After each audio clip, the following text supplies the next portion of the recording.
Assalamualaikum warahmatullahi wabarakatuh. Perkenalkan, nama saya Rizalendi dengan NIM 18025424 306. Di sini saya akan mengerjakan salah satu tugas mata kuliah Biologi Perikanan pada pertemuan ke-6.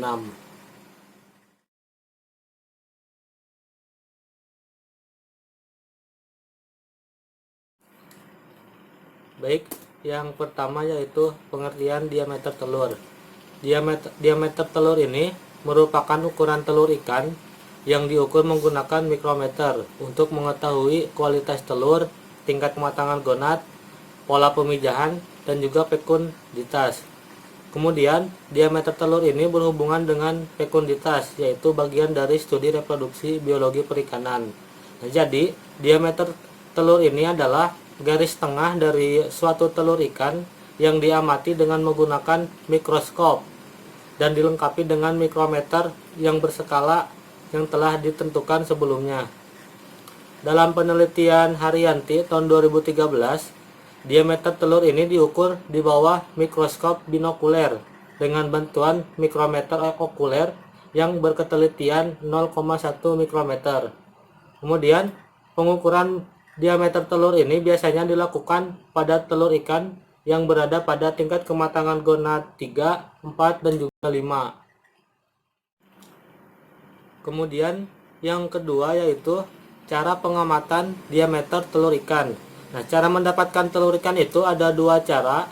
Yang pertama itu untuk ikan yang masih hidup, di mana didapat pada waktu musim pemijahan, di mana telur-telur ikan itu dikeluarkan dari tubuh induk ikan dengan cara memberikan tekanan yang halus pada perut ikan bagian atas ke arah lubang genitalnya. Nah, kemudian yang kedua yaitu untuk ikan yang sudah mati. Si telur ikan ini diambil dengan cara dibedah untuk mengambil gonadnya dari dalam perut ikan.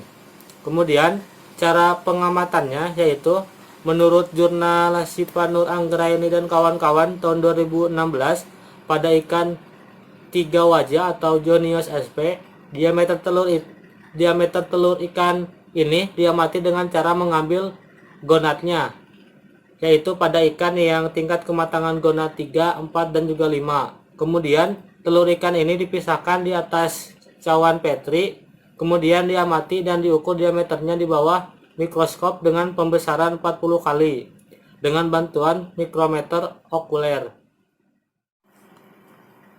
Yang ketiga yaitu rumus penghitungan diameter telur.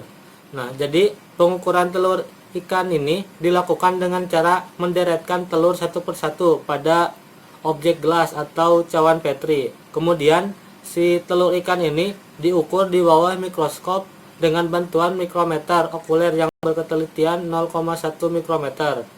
Pengukuran ini dilakukan pada telur yang berada pada tingkat kematangan gonad 3, 4, dan juga 5.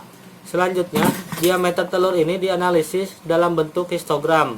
Dalam penelitian Haryanti tahun 2012, menurut Rodriguez 1995, diameter telur ini dihitung menggunakan rumus DS sama dengan akar dari D per D kecil, di mana DS ini diameter telur sebenarnya, kemudian diameter telur terbesar dibagi diameter telur terkecil. Nah, kemudian untuk dalam satuan mikrometer ini diubah menjadi milimeter. Yang keempat yaitu cara pengawetan telur. Nah, cara pengawetan telur ini ada 3 cara. Yang pertama yaitu larutan formalin, kemudian menggunakan larutan Gilson, dan juga cara pendinginan. Biasanya para peneliti menggunakan larutan Gilson untuk mengawetkan telur karena larutan Gilson ini merupakan perpaduan dari alkohol 60%, asam nitrit, asam asetat glasial, merkuri klorida, dan juga aquades. Nah, caranya yaitu yang pertama, gonad betina dikeluarkan dari tubuh ikan, kemudian dibelah 2 memanjang. Kemudian balikan bagian dalamnya menjadi luar untuk memudahkan masuknya larutan. Kemudian dikocok dengan hati-hati dan berulang-ulang supaya larutannya dapat meresap ke seluruh jaringan. sehingga dapat melepaskan telur dari jaringan ovarium. Kemudian jaringan yang sudah terlepas itu harus dipisahkan hingga seluruh telur benar-benar bersih dari jaringan. Nah, kemudian ini merupakan data diameter telur ikan gabus. Ini berada pada tingkat kematangan gonad 5, kemudian tingkat kematangan gonad 4, dan juga tingkat kematangan gonad ketiga.